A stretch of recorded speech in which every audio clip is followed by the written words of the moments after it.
오늘 말씀 보면 하나님께서 이제 이스라엘 백성이 들어갈 땅, 가나안 땅의 경계를 정해주고 계셔요.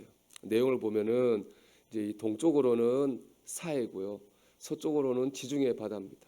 그리고 이 남쪽으로는 신광야고 북쪽으로는 호르라고 하는 레바논 산이 바로 이 경계가 사방의 경계가 됩니다. 그 거리를 보면요, 동쪽과 서쪽의 거리는 100km 정도 됩니다. 그리고 남쪽과 북쪽은 한 240km 정도 돼요. 이걸 우리나라하고 비교해 보면요, 우리나라는 이 동서의 길이가 640km예요.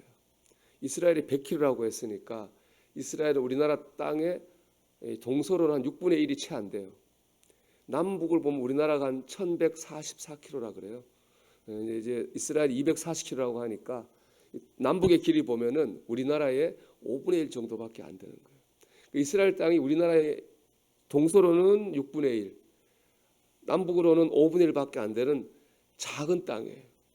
좀 그렇잖아요. 하나님이 이 세상에 다 땅 주인이시잖아요. 이왕이면 이스라엘 땅을 좀 넓게 해주시면 어땠을까, 그런 생각을 하게 되는데, 하나님은 이스라엘에게 그렇게 큰 땅을 주지 않으셨어요. 여기에는 하나님의 뜻이 있어요. 하나님의 목적과 관계된 말씀인데요, 하나님은 하나님의 백성이 넓은 영토를 차지하고 세상에서 사람 위에 군림하는 삶을 사는 것을 원하지 않아요. 그게 하나님의 뜻이 아닙니다. 하나님의 뜻은요, 하나님의 백성이 주어진 땅에서 하나님의 말씀에 따라 살아서 하나님의 영광을 드러내는 것이 하나님의 목적인 거죠. 하나님께서 땅을 주신다는 말을 처음 한 거는 믿음의 조상 아브라함 때입니다. 하나님께서 아브라함이 나타나셔가지고 땅을 주시겠다 이렇게 말씀하셨잖아요. 그리고 창세기 12장 2절 말씀 보면은 땅을 주시겠다고 말씀하신 다음 이렇게 말씀하셨어요. 너는 복의 근원이 될지라. 네가 복이란 복을 다 차지하라고 말씀하지 않으셨고요, 복을 흘려보내는 근원이 되라 이렇게 말씀하셨어요. 땅의 목적은 땅이 아니고요, 복의 근원, 복을 흘려보내는 도구인 겁니다. 이 땅에서 많은 땅을 차지하며 떵떵거리며 사는 것이 잘 사는 것이 아닙니다.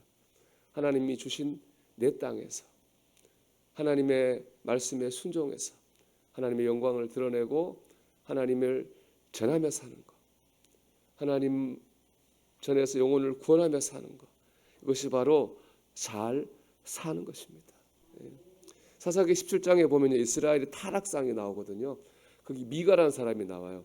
그 사람이 자기 집에 개인 신당, 개인 예배당을 만들어요. 그리고 떠돌아다니던 레위 한 사람을 데려다가 자기 집에 개인 제사장으로 고용을 합니다. 그리고 이렇게 말해요. 사사기 17장 13절을 보면요, 이 미가가 이르되 레위인이 내 제사장이 되었으니 이제 여호와께서 내게 복 주실 줄을 아노라 하니라. 그러니까 미가는 하나님께 복을 받으려고 개인 예배당을 만들고 개인 제사장을 고용했습니다. 그러니까 미가가 하나님을 안 믿은 게 아닙니다. 열심히 믿은 거죠. 얼마나 열심히 믿었으면 개인 예배당을 만들고 개인 제사장을 고용했겠습니까? 미가는 열심히 믿었어요. 하지만 문제가 뭡니까? 믿는 목적이 잘못된 거예요. 미가는 복의 근원이 되기 위해서 믿은 것이 아니라 오직 자기가 복을 받기 위해 믿은 거예요. 여러분, 타락이라고 하는 건요, 하나님을 안 믿는 게 아닙니다. 타락은 믿는 목적이 잘못된 겁니다. 믿는 목적이 잘못된 게 바로 타락이에요. 그런 영적 타락의 결과 이스라엘이 망했어요. 이스라엘 역사를 보면요, 이 다윗과 솔로몬 때 겨우 하나님 정해주신 이 사방 경계의 땅을 정복합니다. 그전에는 정복을 못하고 주신 만큼도 누리지 못하고 살아요. 왜 그랬을까요? 미가처럼 그런 신앙을 가지고 살았기 때문에 그렇습니다. 내 뜻이 아니라 내 욕심을 이루는 게 믿음의 목적이 되잖아요. 그러면 더 많은 것을 가질 것 같지만 사실은 있는 것도 누리지 못하는, 받은 것도 누리지 못하는 그런 삶을 살게 됩니다. 다른 사람은 이렇게 살던데, 다른 집은 저렇게 살던데, 주어진 상황에 감사할 줄 모르고요, 다른 사람과 비교하게 살잖아요. 하나님을 아무리 열심히 믿어도 그 마음에 기쁨이 없어요. 그 마음에 평강이 없어요. 아무리 열심히 예배해도 그 심령에 행복이 없습니다. 받은 만큼도 누리지 못하고 사는 거죠. 여러분, 우리가 가지지 못한 것은 누리지 못하는 게 당연하죠. 하지만 적어도 내가 하나님께 받은 만큼, 가진 만큼의 평강과 기쁨과 행복은 누리며 살아야 되지 않겠습니까? 그러려면은 우리가 하나님께 감사하면서 주어진 곳에서 하나님의 말씀을 따라 살기 위해 노력해야 됩니다. 그럴 때 그곳에서 우리를 통해 이루고자 하신 하나님의 뜻이 이루어질 것이고, 우리 안에 하나님 주시는 기쁨과 평강과 복을 우리가 누리며 살게 될 줄로 믿습니다. 또 하나님은요, 그런 사람을 지키시고 축복하셔요.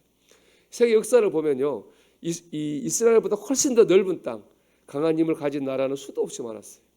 근동의 역사를 보면 아수르 제국이 있었고요, 바벨론 제국이 있었고요, 알렉산더 대왕이 세운 헬라 제국이 있었고요, 로마 제국이 있었어요.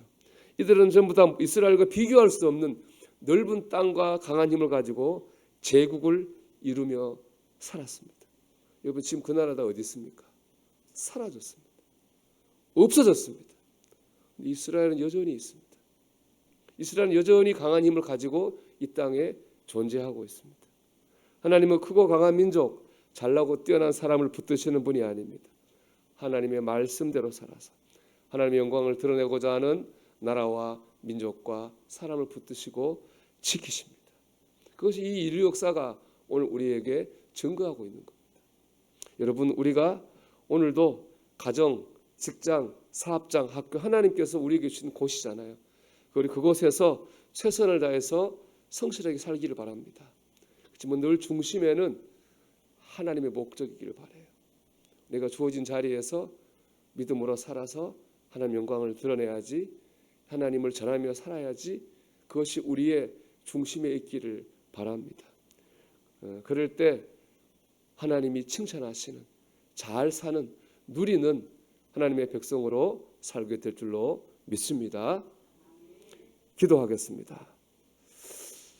오늘 말씀해 주신 하나님의 목적이었죠. 우리가 목적을 생각하며 살곤 합니다. 우리는 주어진 곳을 탓할 수 있습니다.